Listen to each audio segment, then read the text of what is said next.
Let's go. I mean, so sort of springboarding off the last video or continuing on, it's selling brand stories was you always sold with conviction. And one, because you knew the impact that a brand story could have, but also because you know the impact the video could have in general.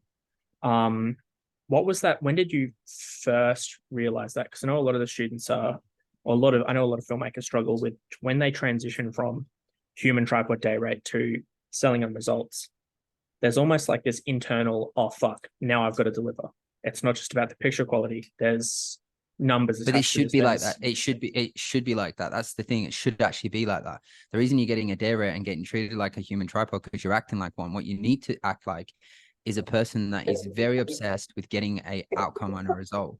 We as filmmakers get far too romantic about the feeling and the story, and we forget that sometimes we're there to help them make more money, more time, more freedom. It all leads back to these three things. And in a lot of cases, status. And status, again, if you ask why they want status, it's not just to feel good. It's also a opening door technique, which I think is invisible for a lot of filmmakers. So when somebody puts out a really good piece, it can't be really measured in a lot of ways because a lot of their current clients will see that, and then all of a sudden they start contacting your client, and your client sometimes can't track it in a way. But look, one of the things I want to talk about today is basically around if you're going into a new niche, if you've decided to niche down and haven't got a portfolio, one of the best strategies to do is to find someone in that niche and to go all in and do a free piece.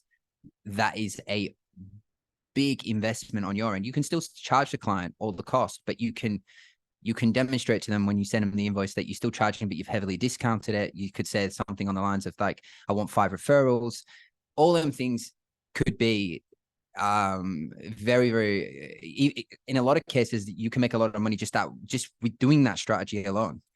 But the real reason you need that is because you need that one I am capable piece, meaning back in the day when I was doing my agency, I never really had a lot of portfolio work to show people. I tried to keep it as less as possible. The reason for that was because I always felt like the cologne thing. What if they seen a piece that they didn't like? What if I just didn't want to put average work out. I wanted to make sure that they were all bangers. I wanted to be my top 5, and I just show my top 5. And then what I would do is I would put that video, and then I would circle whatever I put around that video would give it substance and context.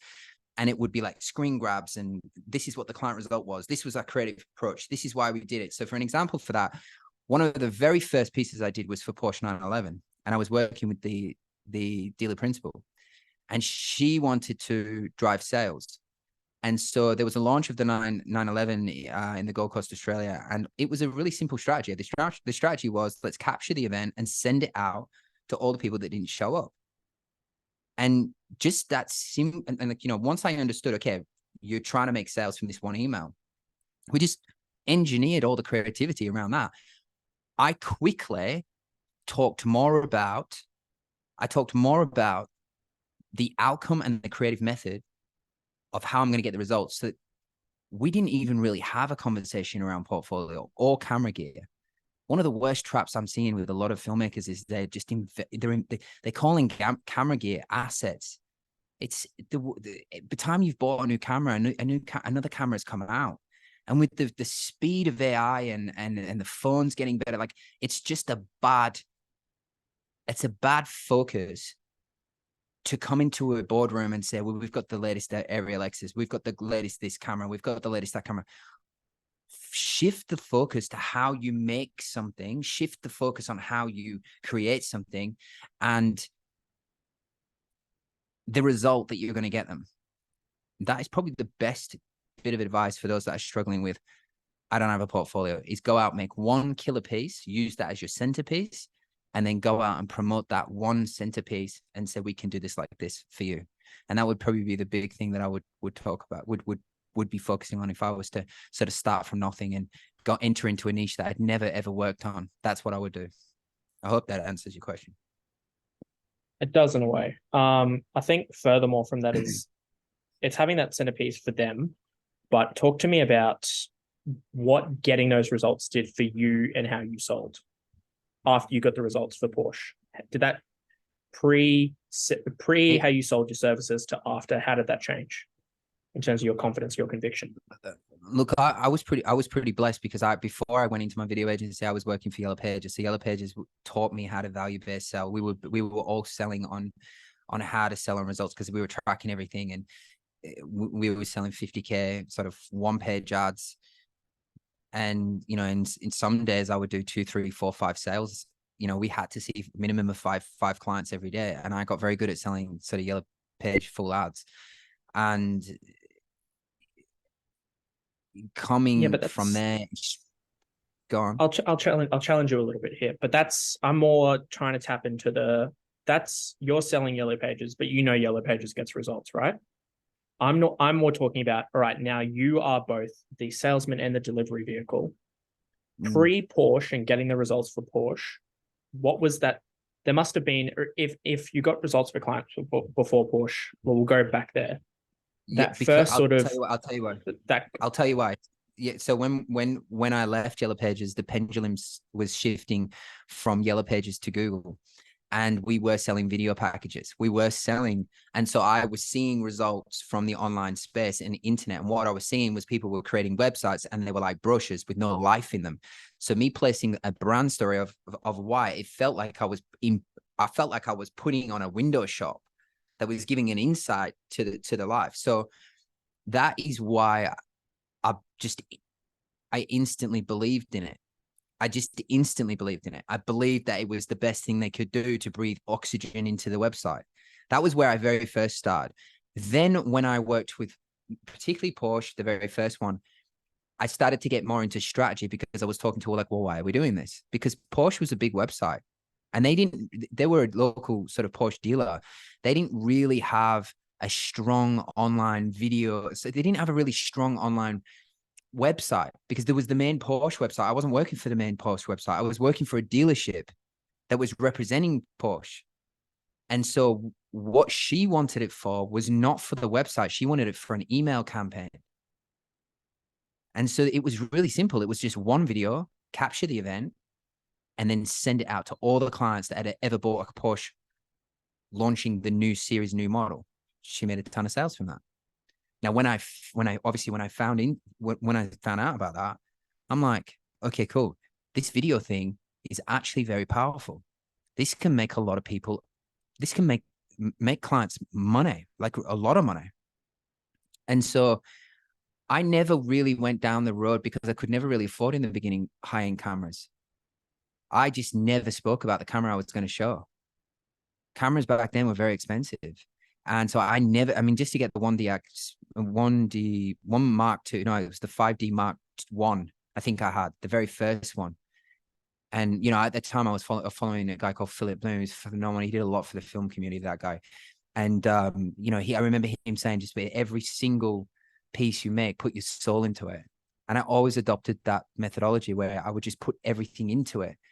And so that led me to not really being sort of, I don't know if you've ever been to a Myers or David Jones or a place where you can smell a ton of colognes. By the time yeah, you get to the third one, and I wanted to niche down, and I wanted to make sure that I had a certain type of product. My thing was humanizing. I wanted to humanize. That was the word I wanted to own. I wanted to own the word humanizing, right?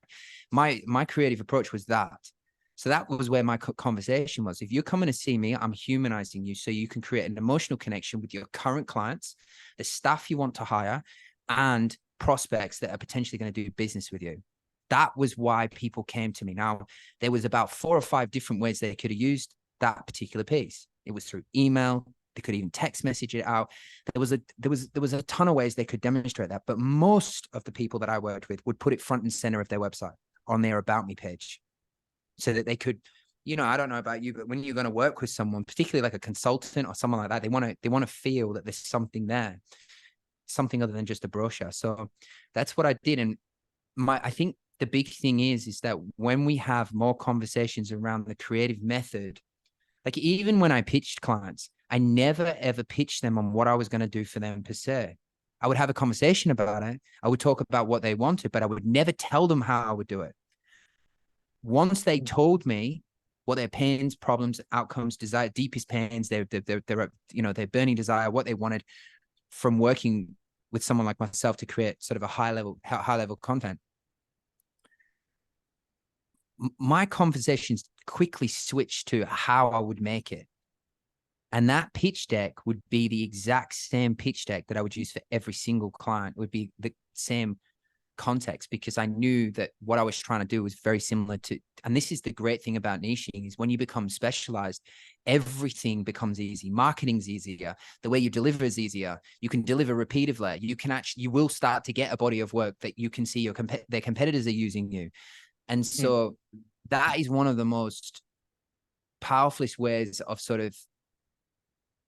of shifting focus from a day rate versus value-driven proposals. I think as filmmakers, we can get a little bit selfish in the fact that we're in it because we want to be all romantic about it, but it can cost you if you're neglecting the strategy. I mean, one of the reasons why Clout Academy is born is because I was helping people on the side, not with the creativity side of things.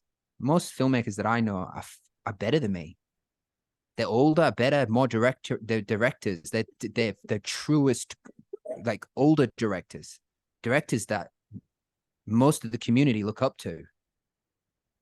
And I would go obviously to them and learn from them in terms of creativity, but they had no fucking idea about strategy. They had no idea about this wave of Instagram reels and ads that you can make on Facebook and so forth. And so they needed me to help them educate them around that. And that's what I did. And I showed them how I would get around that by demonstrating the method and what we would do to make and to get them the outcome. And look, it very much came from, I really believe it came from my sales ability back in the day. So, I mean, I hope that answers the question. Yeah, it does. That's fairly well it from me. Mm-hmm. All right, cool. We'll put this up on YouTube. If you're watching this, make sure you subscribe. I'm going to keep dropping some stuff. I know it's not well lit, and I know we're just doing it on Zoom, but hopefully some of this content will. Message I over hope the some of medium. this just message over the medium. Just trying to help a few people that may see it. All right, I'll cut it here.